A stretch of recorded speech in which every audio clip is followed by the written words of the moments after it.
بسم اللہ الرحمن الرحیم۔ میرا حق وراثت سیزن 2 حق مہر ضدی عشق میرا سیزن 2 منتہا چوہان قسط نمبر 14 سیکنڈ لاسٹ ایپیسوڈ ہے۔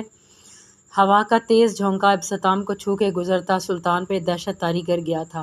ایک ایک کر کے سب جوان سامنے آ رہے تھے ابتسام کو کور کرتے ہوئے، لیکن بہت سے اپنی پوزیشن پہ ابھی چوکنا کھڑے تھے۔ کیا ہوا؟ آج تکلیف کچھ بڑھ نہیں گئی؟ ابتسام نے نفرت سے کہا۔ تو میجر بہت غلط کیا تو نے، سلطان سے پنگا لے کے۔ بری حالت میں ہونے کے باوجود سلطان دھمکی دینے سے باز نہیں آیا۔ رسی جل گئی پر بل نہیں گیا۔ ابتسام نے مذاق اڑاتے ہوئے نفرت اور حقارت سے کہا تھا، لگتا ہے بیٹے کی موت نے تجھے پاگل کر دیا ہے جو یہاں چلا آیا ہے اپنی موت کو دعوت دینے۔ سلطان نے پھر سے خون تھوکا تھا۔ میرا بیٹا بہادر، نڈر اور بے باک ہے اور سچا ہے، محب وطن ہے، اس لیے کسی بھول میں مت رہنا کہ تجھ جیسے نامرد اسے مار سکتے ہیں۔ ڈیڈ، وہ آپ کو ٹریپ کر رہا ہے، اس کے قریب مت جائیں۔ بلوٹوتھ سے ہانیہ کی آواز ابتسام کے کان میں پڑی۔ جانتا تو وہ بھی تھا لیکن پھر بھی آگے بڑھ رہا تھا کہ اتنے میں سلطان نے زخمی بازو سے ایک چاقو اپنی ٹانگ کی سائڈ سے نکالتے ہوئے ابتسام کو سٹیج پہ بنایا تھا۔ خبردار جو کوئی آگے بڑھا تو ہوسٹج بنایا تھا، ورنہ یہ میجر جان سے جائے گا۔ سلطان میں جیسے بہت ساری جان بھر گئی تھی۔ ہانیہ چھپ کے بیٹھی یہ سب دیکھتی، دل کی دھڑکنوں کی رفتار بڑھتی محسوس کر رہی تھی۔ ابتسام بنا کسی کے ڈر کے سلطان کی نظروں میں دیکھتا مر مٹنے کو تیار تھا۔ اپنے بھائی کو مارا تم نے؟ ابتسام کی آواز گونجی۔ سلطان نے حیرت سے اسے دیکھا۔ میجر حمزہ حیات مرزا، دوست تھا میرا وہ، آج سے کئی سال پہلے۔ وراثت حاصل کرنے کے لیے تم نے اپنے ہی بھائی کی جان لے لی۔ ابتسام نے سخت غصے سے لب بیچتے ہوئے کہا تھا۔ سلطان کو یقین نہیں آیا کہ یہ راز جو حمزہ کے ساتھ دفن ہو گیا تھا ابتسام کیسے جانتا تھا، لیکن انہیں نہ مار کے تو اس کے بیٹے کو نہیں مار سکے تو اس کے بیٹے کو نہیں مار سکے۔ ابتسام نے افسوس سے کہا، وہ مر چکا ہے۔ اس کے ساتھ سلطان نے ہوا میں تیر چھوڑا۔ آج تمہاری نیا اسی حمزہ کے بیٹے نے ڈبوئی ہے۔ آہان حمزہ حیات مرزا واپس آئے گا اور اپنا حق وراثت واپس لے گا، کہتے ہیں۔ ابتسام نے اسے زور سے پش کیا تھا اور نیچے جا کر گرا۔ سلطان نے ہاتھ میں پکڑا چاقو پوری قوت سے ابتسام کی طرف اچھالا تھا۔ اس سے پہلے کہ چاقو ابتسام کے دل میں پیوست ہوتا، ہانیہ جمپ لگاتی بیچ میں حائل ہوئی تھی۔ چاقو سیدھا اس کے بازو میں جا لگا تھا۔ یہ سب اتنا اچانک ہوا تھا کہ کسی کو کچھ سوچنے سمجھنے کا موقع نہیں ملا تھا۔ ہنی گڑیا، ابتسام اس کے بازو سے نکلتا خون دیکھ کر تڑپا تھا۔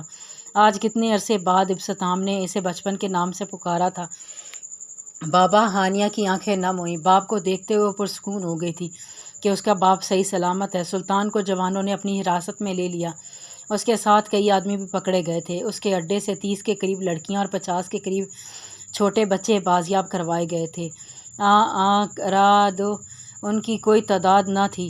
سب کچھ انہوں نے اپنی حراست میں لے لیا تھا اور طوفان کی طرح وہ جو وہاں آئے تھے آندھی کی طرح سب بہا لے گئے تھے۔ اب وہاں مکمل خاموشی تھی، جیسے یہاں کچھ ہوا ہی نہیں ہو۔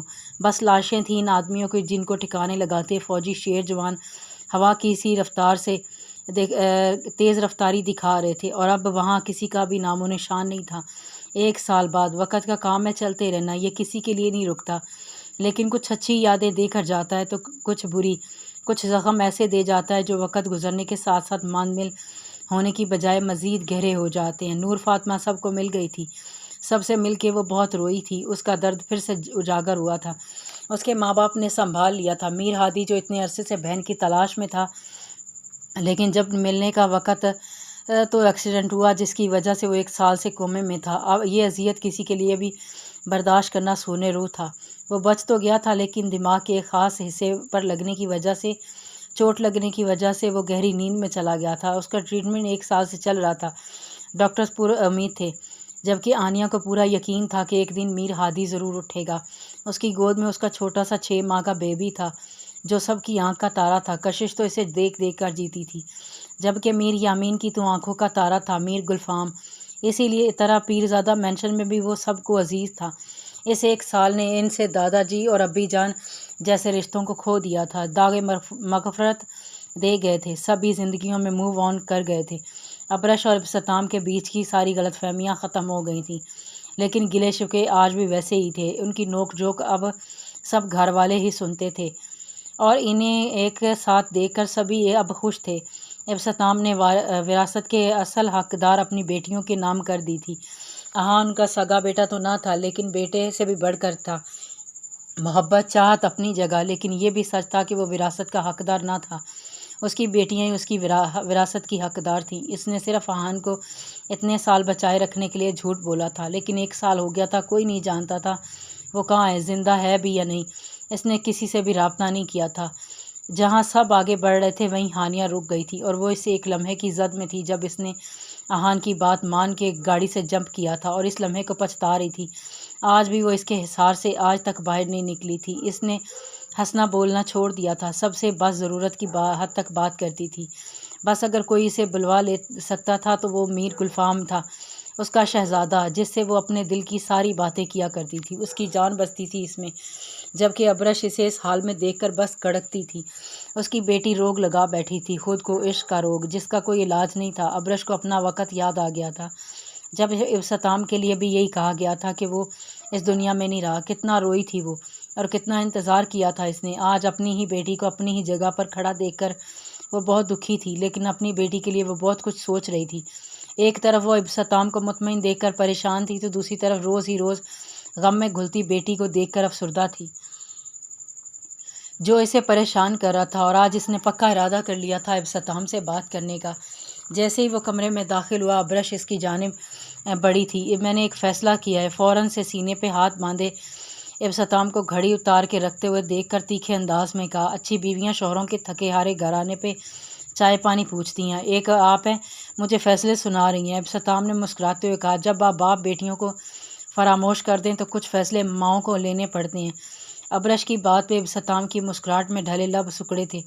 کیا مطلب؟ کچھ غصہ ادب کر آیا تھا۔ میں نے ہانیہ کی شادی کا فیصلہ کیا ہے، گہرا سانس خارج کرتے ابرش نے کہتے ابتسام کے چہرے کے تاثرات نوٹ کیے تھے۔ اچھا، تو اب آپ نے یہ نئی اسکیم سوچی ہے مجھے ٹارچر کرنے کی؟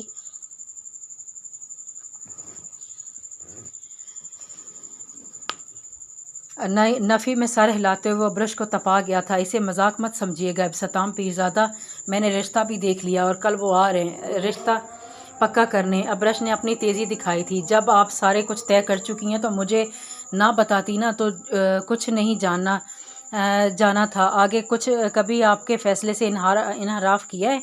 جو اب کرتا سرسری انداز میں اپناتے وہ مٹھاس تنزیہ کرتے، کوٹ اتارتے ایک طرف رکتا، اب کف کے بٹن کھول رہا تھا۔